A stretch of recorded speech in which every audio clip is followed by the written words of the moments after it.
PM9 news వార్తలకు స్వాగతం. ముందుగా వార్తల్లోని ముఖ్యాంశాలు. వైద్యాన్ని వ్యాపారంగా మార్చితే ప్రజారోగ్యమే నష్టమంటున్న పేర్ని నాని. కార్పొరేట్ వైద్య విధానాన్ని ప్రభుత్వం వెంటనే ఆపాలన్న డిమాండ్. కోటి సంతకాల వినతిని పట్టించుకొని సీఎం చంద్రబాబు విమర్శ. ప్రజారోగ్యం ప్రభుత్వ బాధ్యతే అంటూ వైసీపీ హెచ్చరిక.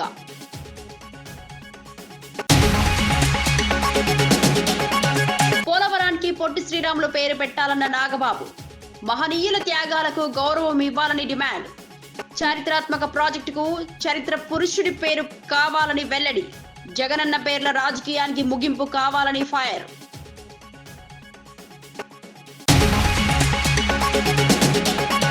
పోలవరం, మార్కాపురంను కొత్త జిల్లాలుగా ప్రకటించిన మంత్రి అనగాని. అన్నమయ్య జిల్లా యథావిధిగా కొనసాగుతుందని స్పష్టం. జిల్లా పునర్వ్యవస్థీకరణతో అభివృద్ధి వేగం పెరుగుతుందన్న అభిప్రాయం. పరిపాలన ప్రజలకు చేరువ చేయడమే లక్ష్యమని వ్యాఖ్య.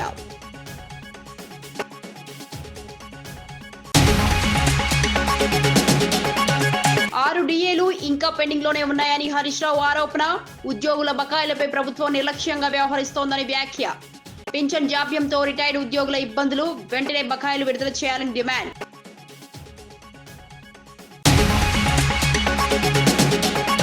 రాష్ట్రంలో నేరాలు గణనీయంగా తగ్గాయని డీజీపీ హరీష్ గుప్తా వెల్లడి. 2025 పోలీస్ పనితీరు నివేదిక విడుదల. కఠిన పోలీసింగ్ తో నేర నియంత్రణలో పురోగతి. ప్రజల భద్రతే పోలీసుల ప్రధాన లక్ష్యమని స్పష్టం.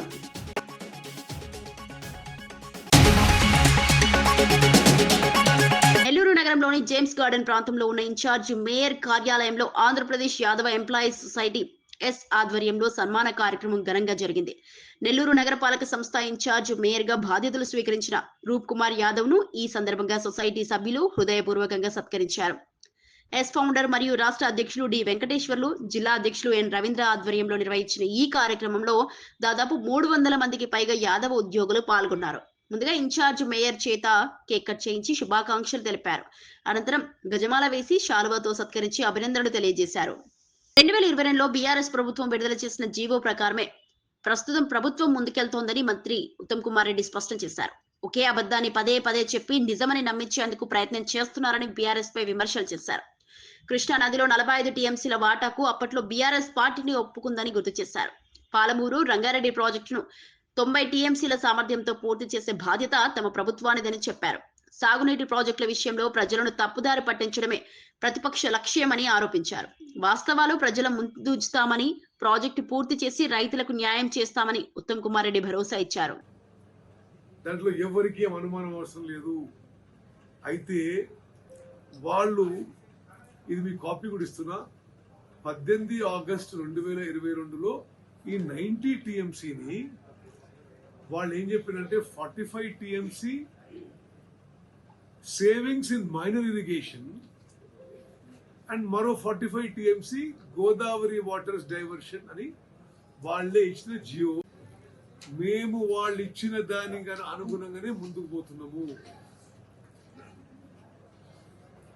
మేము దానికి ఇచ్చిన అనుగుణంగా ముందుకు పోతే సిడబ్ల్యూసి నుంచి, మినిస్ట్రీ ఆఫ్ జలశక్తి నుంచి రిప్లై వచ్చిందంటే ఇప్పుడు ఆ గోదావరి డైవర్షన్ 45 టీఎంసీ, ఇన్ఫాక్ట్ మాకు రిప్లై వచ్చిందంటే ఈ గోదావరి జలాల నుంచి మీరు అడుగుతున్న 45 TMC Godavari waters diversion the it is sub judice అనే పదం వాడిండ్రు.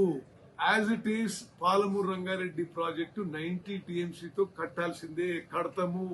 ఈ టర్మ్ లో 90 టీఎంసీతో పూర్తి చేస్తాము. మీరు 10 ఏళ్లలో పూర్తి చేయలేదు, మేము పూర్తి చేస్తాము, 12 లక్షల ఎకరాలు నీళ్లు ఇస్తాము. మీరు పదే పదే అబద్ధాలు చెప్పి జనాన్ని మిస్గైడ్ చేసే ప్రయత్నం చేయకండి. పోలవరం, మార్కాపురంను కొత్త జిల్లాలుగా ఏర్పాటు చేయనున్నట్లు మంత్రి అనగానే వెల్లడించారు. అన్నమయ్య జిల్లా యథావిధిగా కొనసాగుతుందని స్పష్టం చేశారు. అయితే జిల్లా కేంద్రంగా రాయచోటికి బదులుగా మదనపల్లిని ఎంపిక చేస్తున్నట్లు తెలిపారు. రాయచోటిని ప్రత్యేక నియోజకవర్గంగా అభివృద్ధి చేస్తామని ముఖ్యమంత్రి చంద్రబాబు హామీ ఇచ్చారని గుర్తు చేశారు. పరిపాలనను ప్రజలకు మరింత చేరువ చేయడమే జిల్లాల పునర్వ్యవస్థీకరణ లక్ష్యమని చెప్పారు.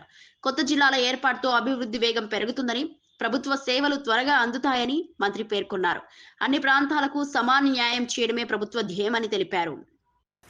గజెట్ ఇచ్చిన తర్వాత పబ్లిక్ నుంచి వచ్చిన రెస్పాన్స్ బట్టి మనకి ఎక్కడెక్కడైతే మండలాలు మారాలో, ఎక్కడెక్కడైతే డివిజన్స్ కావాలో అవన్నీ కూడా మనం ఏర్పాటు చేయడం జరిగింది. నూతనంగా రంపచోడవరం అంటే పోలవరం ఎట్ రంపచోడవరం, ఎందుకంటే పోలవరం అనేది ఈ రాష్ట్రానికే ఒక మంచి పేరున్నటువంటి మనకంటే మనం పోలవరాన్ని సోమవారంగా పెట్టుకుని మనం గతంలో కూడా చాలా కార్యక్రమాలు చేసాం. ఇది మనకి ఒక నాడి అని చెప్పి, జీవనాడి అని చెప్పి చెప్పుకున్నాం కాబట్టి ఆ పేరు ఉండాలనే లక్ష్యంతో పోలవరం జిల్లాగా ఒకటి ఏర్పాటు చేసి రంపచోడవరం నియోజకవర్గాన్ని దాన్ని అభివృద్ధి చేయాలని చెప్పేసి, అలాగే ఎక్కడైతే పోలవరం విలేజ్ ఉందో దాన్ని కూడా రాబోయే రోజుల్లో అభివృద్ధి చేసి ఆ ప్రాంతానికి కూడా రెవెన్యూ పరంగా కూడా ఒక డివిజన్ ఇవ్వాలని చెప్పేసి కూడా ముఖ్యమంత్రి గారు కాంక్షించారు. అది రాబోయే రోజుల్లో కూడా చేయాలని చెప్పేసి మేము చేస్తూ ఉన్నాం. దాదాపుగా 25 మార్పులతో మనకి ఈ 17 జిల్లాలు మనం చేసాము. అంటే కొన్ని మండలాల మార్పులు అలా ఉన్నాయి. ముఖ్యంగా అయితే ప్రజలు కాంక్షించారు, గూడూరులో నుండి 3 మండలాల్ని నెల్లూరులో తీసుకురావటం. ఎప్పటి నుంచో గూడూరు ప్రజలు నెల్లూరుకి చాలా దగ్గరగా ఉన్నాం, మేము తప్పకుండా అటు వెళ్ళాలని చెప్పేసి వారు కోరారు. అందుకనే కోట, చిలకూరు మండలం, గూడూరు మండలం మనం నెల్లూరుకు తీసుకొస్తా ఉన్నాం. అలాగే కింద ఉన్నటువంటి 2 మండలాన్ని మనం తిరుపతిలో పెడతా ఉన్నాం. దాని ద్వారా ఏమవుతుందంటే దుగ్గరాజపట్నం పోర్టు కిందకు ఉంటుంది తిరుపతి జిల్లాలో, పైకి కృష్ణపట్నం పోర్టు మొత్తం కూడా అటు. ఎందుకంటే ఇంతకుముందు గత ప్రభుత్వం చేసింది ఎక్కడ కూడా ప్రాపర్గా ఆలోచించకుండా ప్రాజెక్టుకు పొట్టి శ్రీరాములు పేరు పెట్టాలని ఎమ్మెల్సీ నాగబాబు డిమాండ్ చేశారు. రాష్ట్రానికి సేవ చేసిన మహనీయుల పేర్లు పథకాలకు పెట్టడం ద్వారా వారి త్యాగాలను స్మరించుకోవచ్చని అన్నారు. గత వైసీపీ ప్రభుత్వం ప్రతి పథకానికి జగనన్న పేరును పెట్టిందని విమర్శించారు. కూటమి ప్రభుత్వం ఆ విధానానికి ముగింపు పలికి రాష్ట్రానికి నిజంగా సేవ చేసిన మహనీయుల పేర్లను గౌరవించే దిశగా ముందుకెళ్తోందని తెలిపారు.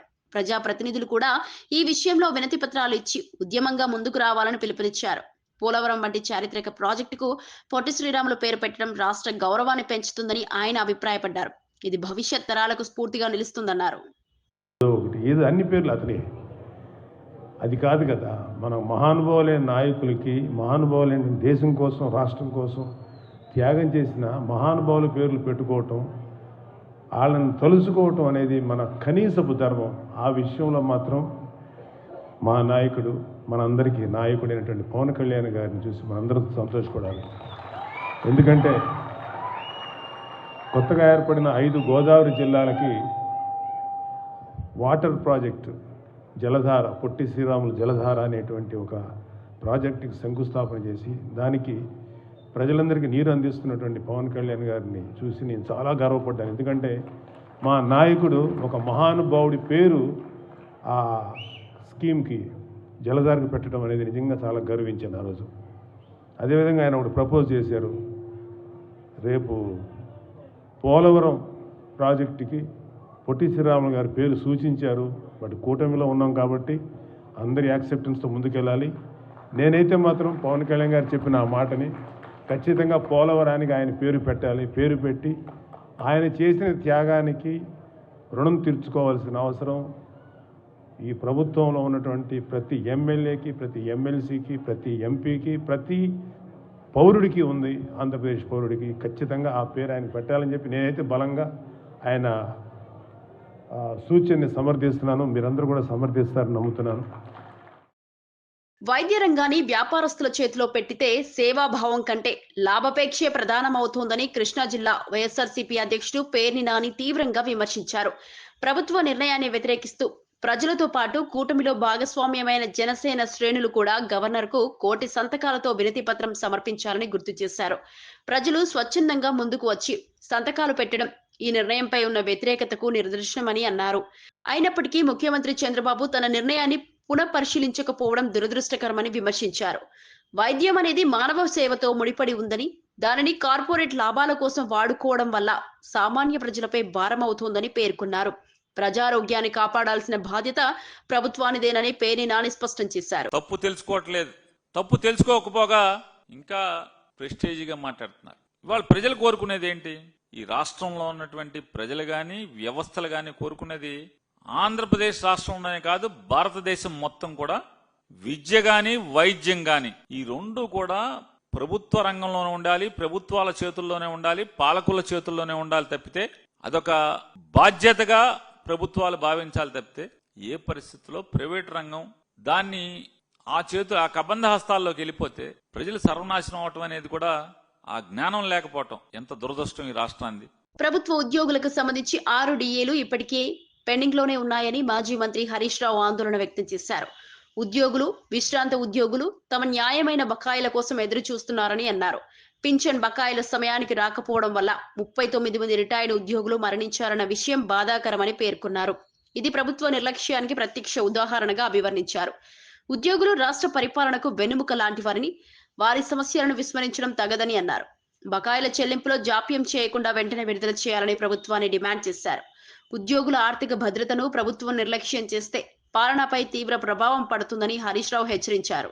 నా సిద్దిపేటలో ఒక డాక్టర్ జగత్ Kumar Reddy, retired JD veterinary, పొద్దున్నే నా దగ్గరికి వచ్చి అన్నా కొద్దిగా అసెంబ్లీలో మాట్లాడు, నేను అక్టోబర్ 2024లో రిటైర్ అయినా, ఇంతవరకు ₹1 రాలేదు, హైకోర్టుకు పోయి ఆర్డర్ తెచ్చుకున్నా అయినా రాలేదు, హైకోర్టులో కంటెంప్ట్ వేస్తే కూడా వాయిదాలు అడుగుతూ ప్రభుత్వం మమ్మల్ని ఇబ్బందులు పెడతా ఉంది, మా రిటైర్డ్ ఉద్యోగుల పెన్షన్ బెనిఫిట్లు ఇప్పించండి, చావు బతుకుల్లో ఉన్నటువంటి మమ్మల్ని కాపాడండి, 30-35 ఏళ్లు ప్రభుత్వానికి సేవ చేసినటువంటి రిటైర్డ్ ఉద్యోగులను ఈ రకంగా వేధించడం ప్రభుత్వానికి తగదు, దయచేసి ప్రభుత్వం దృష్టికి తీసుకుపోండి అని చెప్పి పొద్దున్నే నా ఇంటికి 7 గంటలకే వచ్చి కూర్చున్నాడు సార్.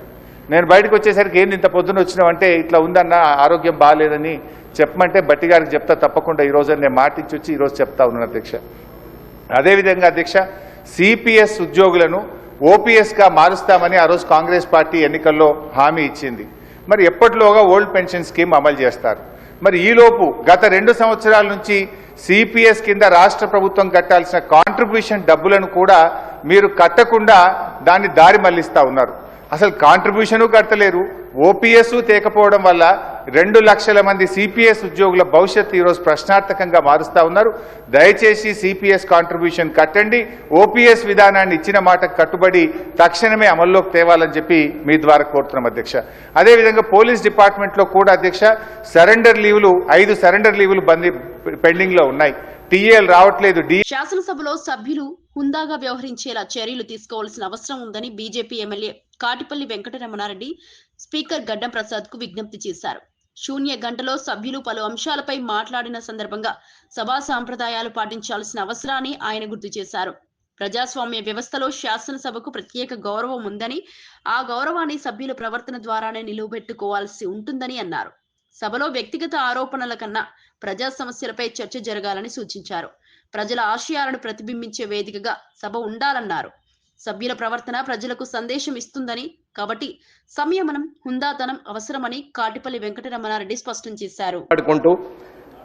వాటిని కనీసం రికార్డ్స్లోకి కూడా తీసుకునే పరిస్థితులు లేకుండా మీడియా ముందట మాట్లాడుతూ పోతుంటే, ఆఖరికి మీడియా వాళ్ళు కూడా క్లాస్మేట్స్, చిన్ననాటి మిత్రులు ముఖ్యమంత్రి గారు అయినట్టు ముఖ్యమంత్రి రేవంత్ రెడ్డి, లేకపోతే మాజీ ముఖ్యమంత్రి చంద్రశేఖరరావు అని చెప్పి సింగులర్ వర్డ్లు మాట్లాడి, ప్రధానమంత్రి మోడీ అని మాట్లాడి, చిన్ననాటి మిత్రులతో సంబోధించే పరిస్థితికి మీడియా కూడా వచ్చిందంటే దానికి కారణం రాజకీయ నాయకులమైన మనం అనేది మీరు గ్రహించాలి. బూతులు మాట్లాడడమే రాజకీయ లక్షణం అనుకుంటే అది అవలక్షణం అనేది నా అభిప్రాయం. దయచేసి సభలో ఉన్నటువంటి పెద్దలందరూ కూడా, చంద్రశేఖరరావు గారి నుంచి మొదలు పెడితే ఇప్పుడున్న ముఖ్యమంత్రి రేవంత్ రెడ్డి గారి వరకు, మధ్యలో ఉన్న మంత్రులు కానీ, ఇక్కడున్న ఎమ్మెల్యేలు కానీ, కొత్తగా ఎన్నికైన మాలాంటి వాళ్ళు కానీ, రానున్న శాసనసభకు వచ్చే సభ్యులు కొత్త వారికి కూడా మంచి సందేశాన్ని ఇవ్వాలని, మంచి సభా సాంప్రదాయాన్ని ఇవ్వాలని, రాజకీయంలో మనము మంచి పేరు తెచ్చుకోవాలనేది అందరి సభ్యుల్ని నేను కోరుతున్నాను.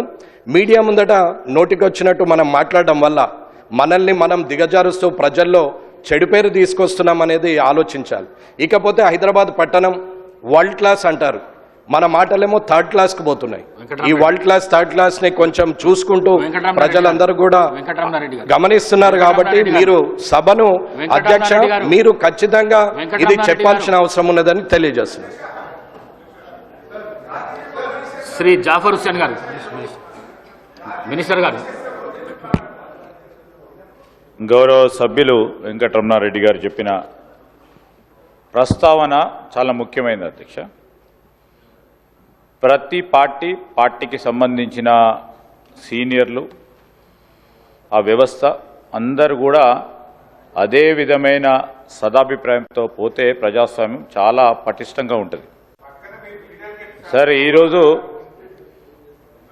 వారు అనుభవం గల నాయకులు అధికార పక్షంలో ఉండి అనేక సందర్భాల్లో కూడా నేను చెప్తా ఉన్నప్పటికీ ఈరోజు ఎవరు మాట్లాడినా తప్పేమంటున్నాము సార్, ఎవరు మాట్లాడినా తప్పేమంటున్నారు. ఆ ప్రస్తావన సార్, ఆ ప్రస్తావనకు సంబంధించి వెంకటరమణారెడ్డి గారు చేసిన ప్రస్తావన గురించి నేను ప్రజాస్వామ్యానికి సంబంధించిన అంశం విషయంలో వారు కూడా ఒక హెల్దీ ప్రాక్టీస్ని చేసుకోవాలని వారు కోరిరు. డెఫినెట్లీ డెమోక్రటిక్ ప్రాసెస్లో మాకు హుందత్వాన్ని కాపాడే ప్రయత్నంలో అనేక సందర్భాల్లో ముఖ్యమంత్రి గారు కానీ మా సహచరులు కానీ మా సభ్యులు కానీ చాలా హుందాగా మాట్లాడే తీరు కానీ అంశం కానీ తెలంగాణ సంస్కృతికి సంబంధించిన అంశం విషయంలో స్పష్టంగా చాలా మర్యాదగా పోతా ఉన్నాం అధ్యక్ష. ఎక్కడైనా చిన్న చిన్నగా ఎప్పుడైనా ఉంటే మేము ఈరోజు కూడా చెప్తా ఉన్నాం, మాకు బేషిజాలు లేవు. ఒక గౌరవ సభ్యుడు చెప్పిన అంశాన్ని కూడా దృష్టిలో పెట్టుకొని కేసీఆర్ అసెంబ్లీకి వస్తున్నాడని అనవసర హడావిడి చేయడం సరికాదని ప్రభుత్వ విప్ ఎమ్మెల్యే ఆది శ్రీనివాస్ వ్యాఖ్యానించారు. ప్రభుత్వం ప్రజా సమస్యలపై చర్చించేందుకు పూర్తిగా సిద్ధంగా ఉందని స్పష్టం చేశారు. ప్రతిపక్ష నాయకులు ఆరోపణలకి పరిమితం కాకుండా ప్రజా సమస్యల పరిష్కారానికి స్పష్టమైన సూచనలు ఇవ్వాలని హితవు పలికారు. అసెంబ్లీని రాజకీయ వేదికగా మాత్రమే ఉపయోగించుకోవడం ప్రజాస్వామ్య స్ఫూర్తికి విరుద్ధమని అన్నారు. చర్చలు, సూచనలు, ప్రత్యామ్నాయ విధానాల ద్వారా ప్రజలకు మేలు జరిగే నిర్ణయాలు రావాలని ప్రభుత్వం ఉద్దేశమని చెప్పారు. ప్రజా సమస్యలపై గంభీరంగా మాట్లాడితే ప్రభుత్వం వినేందుకు సిద్ధంగా ఉందని తెలిపారు. రాజకీయ లాభాల కోసం సభను ఉపయోగించుకోవడం కంటే రాష్ట్ర అభివృద్ధి లక్ష్యంగా వ్యవహరించాలని ప్రతిపక్షానికి సూచించారు. సర్కారానికి తగిన సూచనలు సలహాలు ఇస్తారని చెప్పనే భావనలో ఉన్నాం. తమ రాజకీయం కోసం అసెంబ్లీని వేదికగా వాడుకోవద్దని సందర్భంగా మా వైపు నుంచి తెలియజేస్తూ ఇప్పటికే 2 సంవత్సరాలు అవుతుంది అసెంబ్లీకి హాజరు కానటువంటి ప్రతిపక్ష నాయకుడు కేసీఆర్ గారు ఈసారి వస్తున్నాడని చెప్పని ఎందుకో అడావుడి చేస్తున్న అంశాన్ని ప్రజలు గమనించాలని చెప్పని. వస్తున్నాడు అంటే విచిత్రంగా అనిపిస్తుంది. వారు ఎమ్మెల్యేనే కదా, వారు ఎమ్మెల్యే అయిన తర్వాత ప్రతిపక్ష నాయకుడికి ఎంపికైన తర్వాత ప్రజలు ఎమ్మెల్యేగా ఎంపిక చేసిన తర్వాత వెళ్ళాల్సింది అసెంబ్లీకే కదా అనేటువంటి ఆలోచన ఎందుకు వాళ్ళు మరిచిపోతూ ఈ మాట మాట్లాడుతూ మాకు అర్థమవుతుంది. వస్తున్నాడని చెప్పనేటువంటి పదే ఏదో గ్రాఫ్ పెంచుకునే ప్రయత్నం చేస్తుంది. అరే, ఎమ్మెల్యేగా గెలిచిందే అసెంబ్లీకి వెళ్ళమని ప్రజలు పంపినటువంటి సందర్భం. 2 ఏళ్లుగా గైరాజరై 2 ఏళ్లుగా అసెంబ్లీకి డుమ్మా కొట్టి ఈరోజు వస్తుంటే దాన్ని అడావుడిగా చేసేటువంటి సందర్భం సరైనది కాదనే మాట చెప్పే ప్రయత్నం చేస్తూ మేము కూడా అనేక సందర్భాల్లో వారిని రమ్మని ఆహ్వానించినాం. ప్రజలకు సంబంధించినటువంటి చర్చల్లో పాల్గొమ్మని కోరినాం. ఈరోజు ఈ పాలమూరుకు సంబంధించినటువంటి ఎత్తిపోతుల పథకంపైనే కాదు చర్చ, 10 సంవత్సరాల్లో కృష్ణా గోదావరి జలాల్లో జరిగినటువంటి అంశాలపైన, తెలంగాణకు జరిగినటువంటి తీరని అన్యాయం పైన, ఆ తర్వాత 2 ఏళ్లలో గౌరవ ముఖ్యమంత్రి రేవంత్ రెడ్డి నాయకత్వంలో ఉత్తమ్ కుమార్ గారు సాగునీటి రంగంలో మంత్రిగా చేసిన వాటిపైన కూడా చర్చ చేయడానికి కోసం సంసిద్ధంగా ఉండాలని చెప్పండి. అసెంబ్లీకి అటెండెన్స్ కోసం వచ్చి మళ్ళీ వెళ్ళిపోవడం, మాయం కావడం కాకుండా అసెంబ్లీ జరిగినన్ని రోజులు వారు ఎమ్మెల్యేగా ప్రతిపక్ష నాయకుడు అయినటువంటి మాజీ ముఖ్యమంత్రి హోదాలో ఉన్న వారు ఉండాలి, సూచనలు సలహాలు ఇవ్వాలని చెప్పని ఈ సందర్భంగా మా వైపు నుంచి కోరుతూ ఈ అసెంబ్లీని మామ అల్లుడు కొడుకులాగా రాజకీయం కోసం మార్చుకోకుండా, లేదంటే అసెంబ్లీలో నేను రాకపోతే ఇద్దరి మధ్య ఉన్నటువంటి గొడవలు పెరిగిపోతున్నాయి. నెల జీతం కోసం సభ్యత్వాన్ని కాపాడుకోవడానికే కేసీఆర్ అసెంబ్లీకి వచ్చి వెంటనే వెళ్లిపోయారని ప్రభుత్వ విప్ ఎమ్మెల్యే బీర్ల ఐలయ్య తీవ్ర వ్యాఖ్యలు చేశారు. దళిత స్పీకర్ను ఉద్దేశించి అధ్యక్ష అని పిలవాల్సి వస్తోందన్న భయంతో మైక్ కూడా అడగలేదని విమర్శించారు. దళితులపై కేసీఆర్ కు ఎంత ప్రేమ ఉందో ప్రజలు అర్థం చేసుకోవాలని అన్నారు. సోషల్ మీడియాలో కేసీఆర్ కి ఇచ్చిన హైప్ కు సభలో ఆయన గడిపిన 2 నిమిషాల సమయానికి పొంతన లేదని వ్యాఖ్యానించారు. ప్రజా సమస్యలపై మాట్లాడకుండా అసెంబ్లీని నిర్లక్ష్యం చేయడం ప్రజాస్వామ్యానికి హానికరమని బీర్లా అనుకుంటే కనీసం ఆ దొరకు చనిపోయిన వాళ్లకు నివాళులర్పించాలనే సోయి కూడా లేదు. ఒక దళిత స్పీకర్ ఉంటే కనీసం అధ్యక్ష అని అనాల్సి వస్తుందని అంటే దళితులంతా అంటే చిన్న చూపు. అసెంబ్లీలో 1 నిమిషం మాట్లాడడానికి అధ్యక్ష అని మైకాడడానికి కూడా ఆయనకు నోరు రాలేదు. మరి అలా దళిత పట్ల తెలంగాణ ప్రజల పట్ల ఎంత వివక్షత ఉందో ఇవాళ కేసీఆర్ గారు అసెంబ్లీకి వచ్చే తీరు చూస్తుంటే కనీసం ఇవాళ 0 అవర్లో సుమారు 70-80 మందికి ఎమ్మెల్యేలకు మంత్రులకు అవకాశం ఇచ్చి ఆయా నియోజకవర్గాల సమస్యల గురించి మాట్లాడుతుంటే కనీసం ఆయన ఎన్నుకున్నటువంటి గజ్వేల్ నియోజకవర్గ సమస్యలు కూడా ప్రజల దృష్టికి కానీ ప్రభుత్వం దృష్టికి తేనటువంటి మరి ప్రతిపక్ష నాయకుడు ఏదో ప్రబల్బల్కి వాళ్ళ సోషల్ మీడియాలో వస్తుండు కేసీఆర్ ఏం చేసిండు? హాజరిచ్చి అటెండెన్స్ ఇచ్చిపోయిండు. అది కూడా ఆయన నెల జీతానికి ఆయన సభ్యత్వాన్ని కాపాడుకోవడం కోసం ఫామ్ హౌస్ నుంచి వీరుడు బయలుదేరి 1 నిమిషం కూర్చున్నాడు, లేచి వెళ్ళిపోయిండు. చనిపోయిన వారికి గతంలో రాష్ట్రాలకు సేవ చేసిన వాళ్ళకు కూడా నివాళులర్పణని దౌర్భాగ్య స్థితిలో ఇవాళ ప్రతిపక్ష నాయకుడు అంటే మరి తెలంగాణ ప్రజలు అర్థం చేసుకోవాలి. రాష్ట్రంలో ఈ ఏడాది నేరాలు గణనీయంగా తగ్గుముఖం పట్టినట్లు డీజీపీ హరీష్ కుమార్ గుప్తా వెల్లడించారు. 2025 సంవత్సరానికి సంబంధించిన పోలీసుల పనితీరు నివేదికను విడుదల చేస్తూ ఈ వివరాలను తెలియజేశారు. కఠినమైన పోలీసింగ్, సాంకేతిక పరిజ్ఞానం వినియోగం, ప్రజల సహకారం వల్ల నేర నియంత్రణలో సానుకూల ఫలితాలు సాధ్యమయ్యాయని చెప్పారు. ముఖ్యంగా ఆస్తి నేరాలు, రోడ్డు ప్రమాదాల నియంత్రణలో మెరుగైన పురోగతి కనిపిస్తోందన్నారు. శాంతి భద్రతల పరిరక్షణే పోలీసుల ప్రధాన లక్ష్యమని, భవిష్యత్తులో మరింత సమర్థవంతమైన చర్యలు తీసుకుంటామని తెలిపారు. ప్రజల భద్రతకు ప్రాధాన్యం ఇస్తూ నేరరహిత సమాజం దిశగా పోలీసులు పనిచేస్తున్నారని డీజీపీ స్పష్టం చేశారు. అంటే మన CCTNS మీద ఆధారపడి ఉన్నాము. ఈ CCTNS data January to December వరకు ఈ కంపారిటివ్ లాస్ట్ ఇయర్కి కంపారిజన్గా ఈ సంవత్సరం అట్లాగే చూస్తే లా అండ్ ఆర్డర్లో మేజర్ మనకి తగ్గింది. క్రైమ్ అంటే రైటింగ్స్ దాదాపు మోర్ దెన్ 50% తగ్గినాయి. అట్లాగే body non law and order crime కూడా అన్ని హెడ్స్లో తగ్గింది. దాదాపు 10% non law and order crime తగ్గింది. ప్రాపర్టీ క్రైమ్ 1.27%, క్రైమ్ అగేన్స్ట్ విమెన్లో 3.81%. అట్లాగే SC/STలో మేజర్ క్రైమ్ తగ్గింది 25%. ఇది మన విలేజ్ విజిట్స్లో పోతున్నారు మన ఆఫీసర్స్, అక్కడ పోయి సమస్యలు ఏమున్నాయి ముందే తెలుసుకొని దానికి పరిష్కారం చేస్తున్నారు. NDPSలో బాగా ఫోకస్ పెట్టాము ఈ సంవత్సరం. మీకు తెలిసిన లాస్ట్ ఇయర్కి ఈ సంవత్సరం దాదాపు 8% క్రైమ్ తగ్గింది. ఆల్మోస్ట్ జీరో కల్టివేషన్కి వచ్చేసాను మై స్టేట్కి. ఎకనామిక్ క్రైమ్ కొంచెం పెరిగింది, అది సహజంగా పెరుగుతుంది, అన్ని కంట్రీలు మొత్తం మీద స్టేట్స్లో పెరుగుతుంది. రోడ్ యాక్సిడెంట్స్ కూడా తగ్గినాయి, బట్ మన టార్గెట్స్ ప్రకారంగా తగ్గలేదు. సైబర్ క్రైమ్ బాగా ఇంక్రీజ్ ఉంది. ఇక్కడ క్రైమ్ రిజిస్ట్రేషన్ లో డిక్రీజ్ ఉంది, బట్ ఓవరాల్ గా కంప్లైంట్స్ లో బాగా ఇంక్రీజ్ ఉంది. ఈ social media apps, Telegram groups, ఈ ఇన్వెస్ట్మెంట్ ఫ్రాడ్స్ ఇవన్నీ జరుగుతున్నాయి. బాడీ క్రైమ్ లో మేజర్ గా చెప్పినట్టుగా రైటింగ్ లో దాదాపు 55% డిక్రీజ్ ఉంది. మర్డర్స్ తగ్గినాయి ఆల్మోస్ట్ 10%, కిడ్నాపింగ్స్ తగ్గినాయి. హర్ట్, గ్రీవియస్, సింపుల్ 2 హెడ్స్లో తగ్గినాయి. Culpable homicide not amounting to murder కొంచెం ఇంక్రీజ్ ఉంది, ఎందుకంటే మన రోడ్ యాక్సిడెంట్స్లో ఈ సెక్షన్ పెడుతున్నాము. రోడ్ యాక్సిడెంట్స్ ఇక్కడ అవుతున్నాయి, ఈ సెక్షన్స్ పెడుతున్నాము. ఎందుకంటే రోడ్ యాక్సిడెంట్స్లో మేము గట్టిగా నిలబడి ఉన్నాము. రోడ్ యాక్సిడెంట్స్ కోసం ఈ సెక్షన్స్ పెడుతున్నాము. ఈ రౌడీస్ మీద మేము ఈ సంవత్సరం ఒక డ్రైవ్ మాదిరిగా తీసుకున్నాము. దాదాపు పీడీ యాక్ట్ ఒక 153 పర్సన్స్ మీద పీడీ యాక్ట్ పెట్టడం జరిగింది.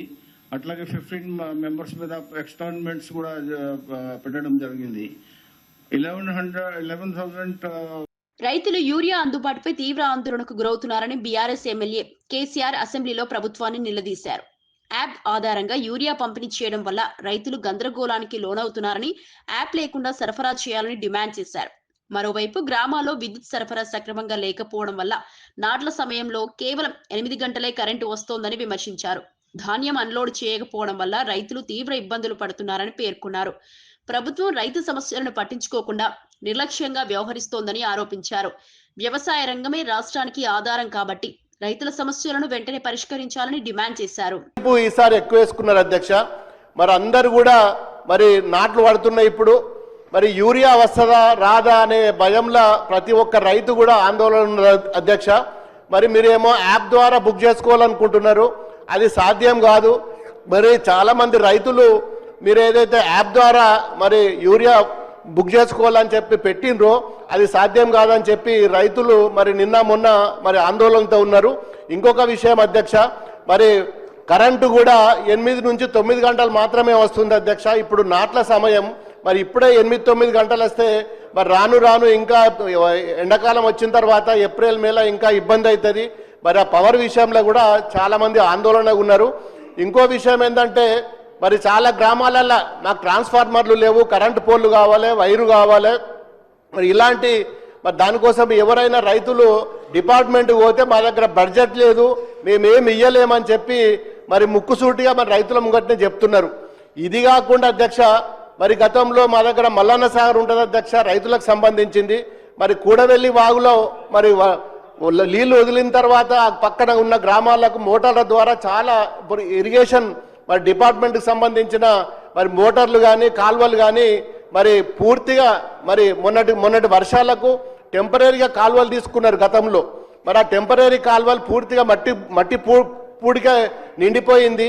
మరి ఆ కాల్వలు కూడా పూడిక తీయకపోతే ఈ సంవత్సరము దాని మీద ఆధారపడ్డ కాల్వల మీద ఆధారపడ్డ రైతులు నష్టపోతారు. దయచేసి మరి మా మల్లన్న సాగర్ కానీ కొండపోచమ్మ ద్వారా మరి ఆ కాల్వల ద్వారా నీళ్ళు వస్తాయి, సబ్ కెనాల్ల ద్వారా. మరి 2 సంవత్సరాల నుంచి ఇరిగేషన్ డిపార్ట్మెంట్ ఏ ఒక్క రోజు కూడా మరి మల్లన్న సాగర్ మీద కానీ మరి కొండపోచమ్మ మీద కానీ రంగనాయక సాగర్ మీద కానీ ఎన్నో పర్యాయాలు ఎన్నో ఇష్యూస్ ఉన్నాయి. మరి కాలువల మీద కానీ పూడికల తీతం మీద కానీ మరి ఇప్పటి వరకు ఏ ఒక్క రోజు కూడా ఇరిగేషన్ డిపార్ట్మెంట్ కానీ గౌరవ మంత్రి గారు ఉత్తమ్ కుమార్ రెడ్డి గారు కానీ చాలా విన్నపాలు చేసిన ఒక్కరోజు కూడా కనీసం ఆ జిల్లాలో ఏం జరుగుతున్నది, కాలువలు ఏమవుతున్నది, ఇరిగేషన్ ఏమున్నది అని చెప్పి ఏ ఒక్క రోజు కూడా కనీసం రివ్యూ మీటింగ్ కూడా పెట్టిన పరిస్థితి లేదు అధ్యక్ష. మరి ఇన్ని సమస్యలున్నా మరి మా సిద్దిపేట జిల్లాల కాళేశ్వరం ద్వారా నందమూరి బాలకృష్ణ సినిమాలు నేటి కాలేజ్ విద్యార్థులు కూడా బెట్టింగ్ వేసుకుని మరీ ఆసక్తిగా చూస్తున్నారని కేంద్ర మంత్రి బండి సంజయ్ వ్యాఖ్యానించారు. బాలకృష్ణ నటనలో సీనియర్ ఎన్టీఆర్ మైమరిపించే శైలి కనిపిస్తోందని ఆయన ప్రశంసించారు. ముఖ్యంగా అఖండ 2 సినిమాలో బాలకృష్ణను చూస్తే పరమేశ్వరుడే ప్రత్యక్షమైన భావన కలుగుతోందని పేర్కొన్నారు. తరతరాల అభిమానాన్ని సంపాదించుకోవడం చాలా అరుదైన విషయమని, ఆ స్థాయిలో బాలకృష్ణ తనకంటూ ప్రత్యేక గుర్తింపు తెచ్చుకున్నారని అన్నారు. సీనియర్ ఎన్టీఆర్ వారసత్వాన్ని కేవలం పేరులోనే కాదు నటనలో కూడా బాలకృష్ణ నిలబెడుతున్నారని చెప్పారు. ఇలాంటి సినిమాలు యువతలో సాంస్కృతిక విలువలు, ఆధ్యాత్మిక భావనను పెంపొందిస్తాయని బండి సంజయ్ అభిప్రాయపడ్డారు. ప్రజలు ఎవరు ఊహించుకుంటలేరు. ఇలా బాలయ్య గారి రూపంలో ఇవాళ ఎన్టీఆర్ తీసుకుంటున్నాం.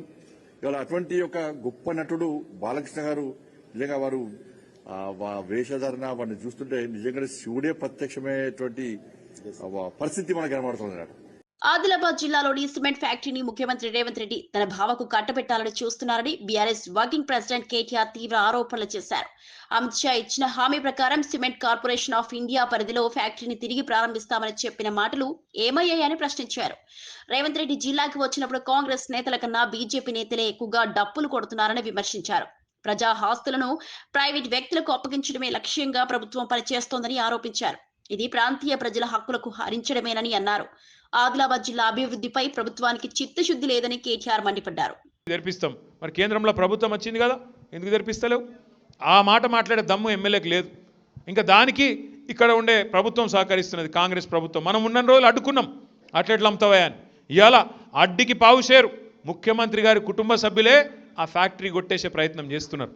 ముఖ్యమంత్రి గారు బాగున్నాడు, ఒక ఆయన భావ వరుసకున్న మనిషి ఆయన కొట్టేసే ప్రయత్నం చేస్తున్నాడు. నేను మీకు వివరాలు చెప్తా, తప్పకుండా అడ్డుకోవాల్సిన బాధ్యత మన మీద ఉన్నది.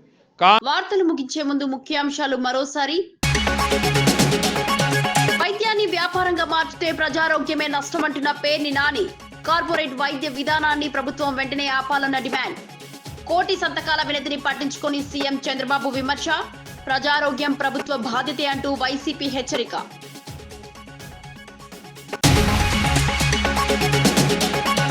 పోలవరానికి పొట్టి శ్రీరాములు పేరు పెట్టాలన్న నాగబాబు. మహనీయుల త్యాగాలకు గౌరవం ఇవ్వాలని డిమాండ్. చారిత్రాత్మక ప్రాజెక్టుకు చరిత్ర పురుషుడి పేరు కావాలని వెల్లడి. జగనన్న పేర్ల రాజకీయానికి ముగింపు కావాలని ఫైర్.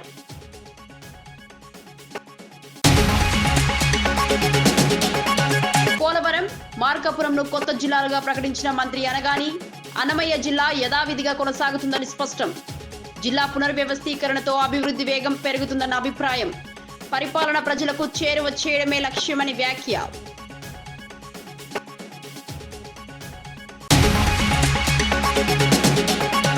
ఆరు డిఏలు ఇంకా పెండింగ్ లోనే ఉన్నాయని హరీష్ రావు ఆరోపణ. ఉద్యోగుల బకాయిలపై ప్రభుత్వం నిర్లక్ష్యంగా వ్యవహరిస్తోందని వ్యాఖ్య. పింఛన్ జాప్యంతో రిటైర్డ్ ఉద్యోగుల ఇబ్బందులు, వెంటనే బకాయిలు విడుదల చేయాలని డిమాండ్.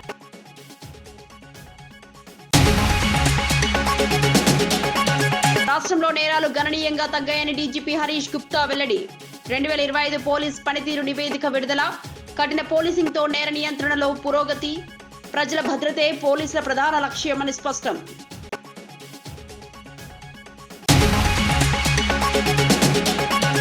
ఇవి ఈనాటి వార్తా విశేషాలు. మరో బులెటిన్లో మళ్ళీ కలుద్దాం. నమస్కారం.